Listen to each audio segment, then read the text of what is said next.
Ta popietė Tomas ir Persis lėtai puškavo į Gordono kalvą. Netrukus išgirdo iš paskos atšvilpiantį Spencerį.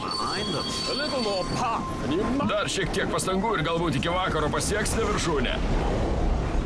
Pasipūtęs katilas.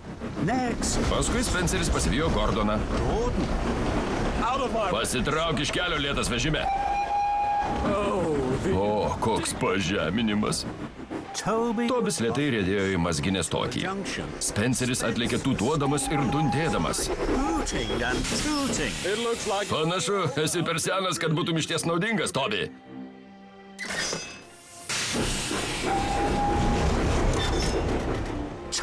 Tobis aiktelėjo ir nuliūdo.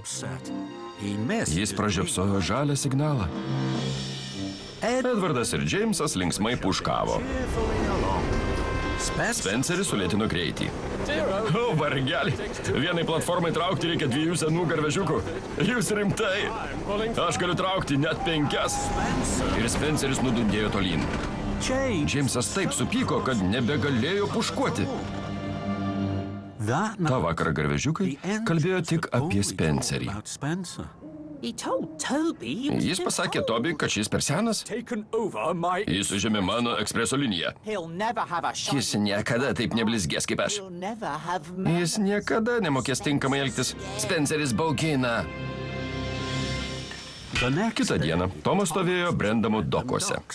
Jis turėjo paimti sunkią platformą su įrenginiais. Ten buvo ir Spenceris. Prie jo buvo prikabintos 5 platformos su statybinėmis medžiagomis. O, varge Tomai, kaip gerai, kad hercogas ir hercogienė neturi tokio žaislinio garvežiuko kaip tu. Priešingu atveju, vasarnomis niekada nebūtų pastatytas. Ką nori to pasakyti? Noriu pasakyti, Tomai, kad tu negali traukti sunkių krovinių.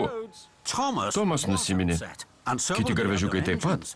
Šį kartą Spenceris nuėjo per toli. Žinoma, galiu. Galiu tempti tokius pat sunkius krovinius kaip ir tu. Jis tikrai gali, netgi sunkesnius. Tomas nežaislinis.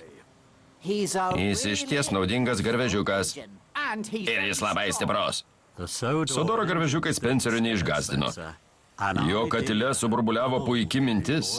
Puiku, Tomai. Rytoj auštant susitikime Šaltingo aikštelėje. Surengsime jėgos turnyrą. Abu trauksime sunkų krovinį. Pažiūrėsime, kuris sugebės traukti jį ilgiau ir toliau. Spenceris gudriai šypsodamasis išriedėjo iš dokų. Staiga Tomas nejuokai susirūpino.